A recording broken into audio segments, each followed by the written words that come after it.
This is RJ Bhavna from Big FM and Big FM की series know your health heroes में मैं आ पहुंची हूँ RD hospital doctor Himanshu Dwivedi से मुलाकात करने के लिए। वो एक ऑर्थो स्पेशलिस्ट है।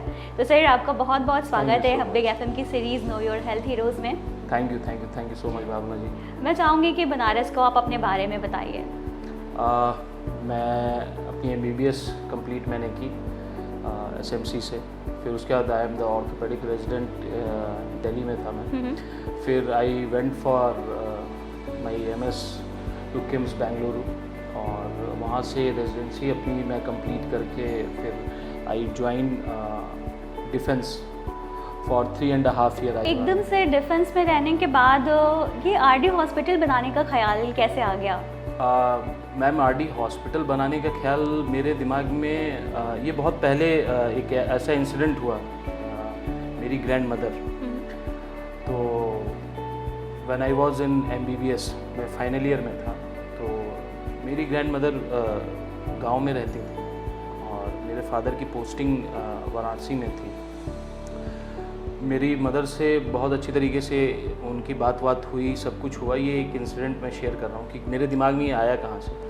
तो उसी रात में अचानक से उनको चेस्ट पेन हुआ और सडनली वहाँ से फ़ोन आया मेरी मदर को कि उनको चेस्ट पेन हो रहा है। और आप सोचिए कि मेरे वहाँ विलेज एरिया जो है वहाँ से इतनी अच्छी फैसिलिटी नहीं थी कि हम ले आके बनारस में उस टाइम पे हम ला सकें, नहीं कर पाए। और सडनली बिकॉज मेरी grand mother she is diabetic patient also, तो उनको silent attack she passed away और हम कुछ नहीं कर पाए। तो मेरे दिमाग में आ गया था कि अगर आज ये चीज़ें दोबारा नहीं होनी चाहिए। हाँ, दोबारा नहीं होनी चाहिए, क्योंकि अगर वो चीज़ें हमारे पास फैसिलिटी होती, अगर हमारे पास होता, अगर मुझे ये चीज़ हो रही है एज अ डॉक्टर, मैं पढ़ रहा था उस समय, MBBS में मैं था, कि आप उतने कैपेबल होते तो ये इंसिडेंट नहीं होता। हाँ। मुझे हॉस्पिटल इस्टेब्लिश करना था, आई नो क्लियर। तो आपके फैमिली में कौन कौन है? मेरे फैमिली में जो RD नाम है, ये RD नाम मेरी मदर का है, श्रीमती रजनी द्विवेदी। अरे वाह। हाँ, तो RD मेरा ही मन था। और मेरे father he is additional director, x additional director वो कर रहे हैं। मेरी wife she is also doctor. Okay. हाँ, she done the BDS from Lucknow and after that MBA in hospital management and fellowship in medical cosmetology. मेरे छोटा भाई है वो US में है। मेरी सिस्टर है तन्मया, तो she is a very renowned fashion designer. बहनों वो भी बहुत अच्छे फैशन डिज़ाइनर। आपकी रामलला मंदिर का डिज़ाइन पूरा रामलला का उन्होंने ही किया है। ये सब चीज़ तो आपकी फैमिली में ही मल्टी टैलेंटेड लोग हैं? हाँ, मेरे फैमिली में मुझे लगता है कि ये चीज़ मेरे साथ बहुत प्लस पॉइंट है। सो आप एज अ डॉक्टर अपनी प्रोफेशनल लाइफ और पर्सनल लाइफ को कैसे बैलेंस कर पाते हो? तो अभी इस टाइम पे बहुत हैक्टिक है शेड्यूल, लेकिन हो जाता है क्योंकि सब लोग के कॉपरेशन रहता है। वाइफ का बहुत ज़्यादा कॉपरेशन, मदर का, फादर का, सब लोग का, और सबसे ज़्यादा मेरे दोनों बच्चों का। अच्छा। जो बहुत छोटे छोटे हैं और उन दोनों का बहुत ज़्यादा रहता है। दोनों को बैलेंस कर रहा हूँ मैं। ये बताओ कि आप अपने खाली वक्त में क्या करना पसंद करते हो? आई नो कि आपका जो शेड्यूल है वो इतना ज़्यादा बिजी है, लेकिन फिर भी आपकी हॉबी क्या है? मेरी हॉबी अभी खाली वक्त में तो टाइम ऐसा खाली तो अभी मिल नहीं पा रहा है मुझे इस टाइम से, लेकिन मेरी हॉबीज़ अगर मैं कहूँ तो आई राइट पोएट्री, स्टोरीज़ में लिखता हूँ। मुझे लगता है कि लिखते रहना चाहिए, पढ़ते रहना चाहिए। अच्छा, अब अगर आरडी हॉस्पिटल की बात की जाए, अभी रिसेंटली इसकी जो फैसिलिटीज़ है वो शुरू हो जाएगी, तो पेशेंट के लिए क्या क्या सुविधाएं यहाँ पर हैं और आपके हिसाब से पेशेंट को आरडी हॉस्पिटल में क्यों आना चाहिए? हम लोग आरडी हॉस्पिटल का सबसे मेन मोटो ये है कि हमारे जो कॉस्ट, जो हॉस्पिटल के अंदर जो पेशेंट्स हैं, जो पेरिफेरीज में पेशेंट आप देख रही हैं, जो बाहरी पेशेंट्स हैं जो अफोर्ड नहीं कर पाते हैं कभी कभी, तो सबके दिमाग में रहता है कि इतना बड़ा हॉस्पिटल है और नो डाउट दिमाग में आएगा कि हम कैसे करेंगे। तो हम लोग बड़े कॉस्ट इफ़ेक्टिव उसमें हैं और इलाज के हम लोग की पूरी कोशिश ये रहेगी कि हम लोग कितना कम से कम और अच्छी सुविधा उस पेशेंट को दे सकें। अच्छा, कभी कभी पेशेंट का जो पॉकेट होता है वो अलाउ नहीं करता कि वो इतना एक्सपेंस झेल पाए, तो आरडी ऐसे पेशेंट को कैसे ट्रीट करेगा? पहले ही आपको मैंने बता दिया है कि आरडी का मोटो है कि हम ज़्यादा अच्छी सर्विसेज दें और हर पेशेंट को ध्यान में रख के ये है। अब मैं एज अ डॉक्टर मैं खुद ये सोचता हूँ, सारे डॉक्टर सोचते हैं, दे ऑल थिंक, लेकिन हमारे दिमाग में ये बन गया है, एक फिगर बन गया है कि हॉस्पिटल्स बहुत ज़्यादा एक्सपेंसिव है, इस हॉस्पिटल में जाएंगे ये एक्सपेंस लगेगा। लेकिन मैं अपने आरडी के बारे में बस ये कहना चाहता हूँ कि हम जो भी पेशेंट है, हमारी पूरी कोशिश रहेगी इस बात के लिए कि हम कितना कॉस्ट कट कर सकते हैं और पेशेंट्स को कितनी अच्छी सुविधाएं दे सकते हैं। आपसे तो हमने बहुत सारी बातें की, अब आपकी वाइफ से बात करते हैं। डॉक्टर तृप्ति कब से यहाँ बैठी है, तो आप ये बताइए कि आपको डॉक्टर हिमांशु की सबसे ख़ास बात क्या लगती है? इनकी सबसे खास बात है ये टाइम बाउंडेड नहीं है। He never bother about timing.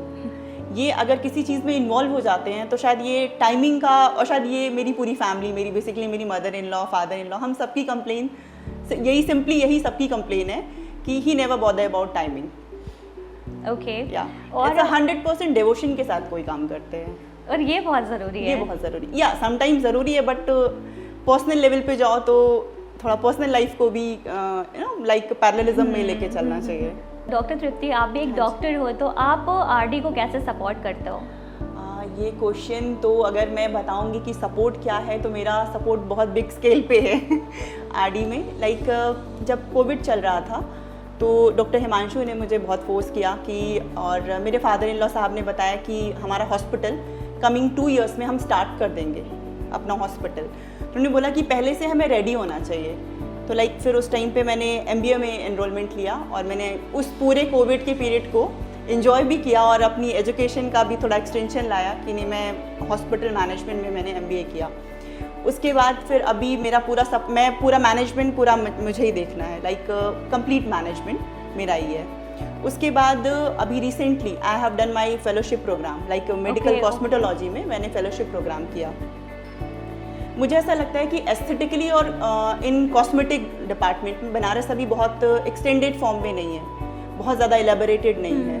तो मुझे मेरी फैमिली ने बोला कि नहीं, ये मेरा मतलब पर्सनली मुझे बहुत पसंद है कॉस्मेटिक डिपार्टमेंट। तो उन्होंने बोला कि तुम इसमें कुछ ऐसा लाओ बनारस में जो अभी तक जो फैसिलिटीज़ नहीं हैं, या हैं भी तो हमारे एरिया में पर्टिकुलरली नहीं है, उसको थोड़ा एडवांस लेवल पे, थोड़ा मॉडिफाइड लेवल पे। तो अभी हम अपना प्रॉपर, जैसे ये आप हॉस्पिटल देख रहे हो, इट्स आरडी हॉस्पिटल। इसमें मेरी मदर इन लॉ ने मुझे सजेस्ट किया कि आरडी हॉस्पिटल से अलग हट करके इसी within a hospital under one roof मेरा RD aesthetic and cosmetic centre run होगा। तो एक ही छत के नीचे सारी फैसिलिटीज। एंड मैं चाहूंगी कि आप अपने ट्रीटमेंट से आप लोगों का दिल ऐसे ही जीते। थैंक यू सो मच बेगा हमसे बात करने के लिए। अभी हमने थोड़ी देर पहले डॉक्टर त्रिवेदी से बात की, उनकी वाइफ से बात की, उनके पर्सनल लाइफ के बारे में डिस्कशन किया, आरडी हॉस्पिटल के बारे में जाना। अब फाइनली आरडी हॉस्पिटल की नींव से बात करने की बारी आ गई है। नमस्ते। तो अब ये बताइए कि डॉक्टर त्रिवेदी ने बहुत सारे मेट्रो सिटीज़ में काम किया है, वहाँ रहे हैं, तो आप चाहते तो ये हॉस्पिटल वहाँ भी डेवलप कर सकते थे, आपने काशी ही क्यों चुना? मेरे बेटे ने, उसके अंदर बहुत काबिलियत है, और जब हॉस्पिटल का आया, ये मेरा ख्वाब भी था, शुरू से था। और हम और सर, आप एजुकेशन सर्विस में रहे, PES रहे, और मैं प्रिंसिपल हूँ जनता इंटर कॉलेज रत्नपुर की, और मैंने काफ़ी सोशल वर्क भी किया है। और एक तरह से देखा जाए तो मैं राजनीति में भी पूरी तरह से सक्रिय हूँ, लेकिन मुझे अपने बेटे पे बहुत ज़्यादा विश्वास है। और मुझे पता है जो डॉक्टर तृप्ति ने कहा कि वो जो ठानता है वो करता है, और ये खूबी मैंने देखी। और मेरा ख्वाब था कि मेरा हॉस्पिटल हो, और तो मैंने, अभी हम लोग नए जब शादी हुई तो हर आदमी का एक ख्वाब होता है, तो मेरा भी ख्वाब था कि बेटा या बेटी कुछ भी, क्योंकि जब मैंने IVF खोला है तो मैं तो ये कह नहीं सकती हूँ बेटा बेटी, ये बहुत गलत होगा, और कि मेरे पहला जो भी इशू होगा उससे मैं डॉक्टर बनाऊंगी। क्या बात है। और अब फाइनली आपके बेटे ने आपके सपने को पूरा किया है, तो आप कैसा महसूस करती हैं? मैं बहुत अच्छा महसूस करती हूँ। अंकल, आप ये बताओ कि आप इस प्रोफेशन में नहीं हो और आपने इतना बड़ा हॉस्पिटल शुरू करने के बारे में सोचा, ये काबिले तारीफ़ है। तो मैं जानना चाहूँगी कि आपने काशी में इस हॉस्पिटल को शुरू करने के लिए क्यों सोचा, और दूसरी बात ये कि क्या खासियत है औरों से अलग इस हॉस्पिटल में क्या है? मैं बेटा शिक्षा विभाग के उच्च पदस्थ अधिकारी के पद से रिटायर हुआ हूँ, और काशी इसलिए महत्वपूर्ण मेरे लिए है कि काशी में मेरी पहली पोस्टिंग हुई अच्छा। और रिटायर तो मैं मेरठ से हुआ, किंतु काशी में मैं जब जिला शिक्षा अधिकारी था यहाँ पर, तो मेरे पिताजी बीमार पड़े थे और 1 महीना पहले जो है, किसी डॉक्टर का नाम नहीं लूँगा, बनारस के डॉक्टर का, मैं उनको लेकर गया, चेक करवाया। चेक करवाने के बाद जो है उन्होंने कहा कि ठीक है, दवा दिए और 1 महीने के बाद वो काफ़ी आराम हो गया। फिर 1 महीने के बाद पुनः वही दर्द, भयंकर पेन। तो फिर अब मैं दूसरे डॉक्टर के पास गया दिखाने, तो उन्होंने टेस्ट करवाया, कहा कि यहाँ टेस्ट कराने जाइए। तो मैं वहाँ टेस्ट कराने गया जो है, तो कहा कि 25 जो है इनका वो हो गया, वो बिलरोबिन जो है, और तो अब तो इनको तुरंत फिर उनके पास जाइए चेक कराने के। तो जिनको पहले, मैं नाम नहीं बार बार ले रहा हूँ इसलिए कि मैं उनके ऊपर क्वेश्चन मार्क लगेगा जो है, उस डॉक्टर का फिर मैं गया कि डॉक्टर साहब क्यों ना आप टेस्ट करिए। तो जब दोबारा उन्होंने 1 महीने के बाद टेस्ट किया तो कहा कि इनको कैंसरस है और ये 2nd स्टेज में। तो मुझे लगा कि डॉक्टर साहब 1 महीना पहले आप बिल्कुल नॉर्मल बताए इसी टेस्ट से, और 1 महीना में ही कैंसर और 2nd स्टेज में आप बता रहे हो, ये गलत है। कहीं ना कहीं से आप चीटिंग कर रहे हो मेडिकल प्रोफेशन से। फिर उसके बाद कहे कि हमने कहा कि अब क्या करेंगे, कहे कि मेरे पास वो सिस्टम नहीं है कि मैं इनके इलाज कर सकूँ, आप BHU ले जाइए। मैं BHU भागा जो है, BHU में जो इसके जो एक्सपर्ट डॉक्टर थे वो उसी दिन बाहर जाने वाले थे। अच्छा। तो ये समस्या है कि बनारस में कौन ऐसा डॉक्टर है जो इस इलाज करेगा इनका, मेरे पिताजी का। कठिन दौर और था। मैं जिला शिक्षा अधिकारी होते हुए, मतलब जबकि मेरे पास सारी सुविधाएं भी उपलब्ध थी, तो मेरे दिमाग उसी समय आया कि मैं एक छत के नीचे सारी व्यवस्था करूँगा, भले ही छोटी व्यवस्था हो, मुझे लोन लेना पड़े जाए, किसी भी कीमत में मुझे खेत बेचना हो, बेचकर करूँगा। मैं वो क्षण याद करता हूँ जिससे मेरे पिताजी को बताया कि कैंसर हो गया, चाहे मेरी ज़मीन खिसक गई। मैं ऐसी सोच को सलाम करती हूँ, ये काबिले तारीफ़ है। और जब किसी चीज़ के पीछे इतनी अच्छी सोच होती है ना, नो डाउट वो सबसे ज़्यादा बेहतरीन होती है। बहुत अच्छा लगा मुझे आपसे बात करके, थैंक यू सो मच।